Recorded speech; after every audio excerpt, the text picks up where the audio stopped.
If we push a balloon onto a needle, it quickly pops. However, if we first place a piece of sticky tape on the balloon and then push it onto the needle, it doesn't burst. But why does this happen? How? Okay.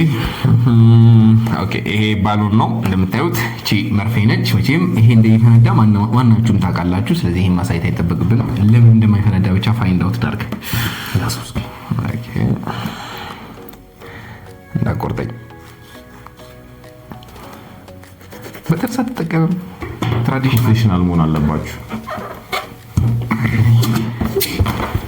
ነጭታ ተመሳሳይ ነው እኔ ያዝልና አንተ ፈንዳ አረባክ ቆይ ራስ ያዝና ፈንዳ ይፈነዳል ከፈነዳ በረች ከፊት ይዞር አድርጋ ብዙዎች ደግሞ ትሮማ አለባቸው ሲገባ ቆይ ረጋ ብረን ዶንት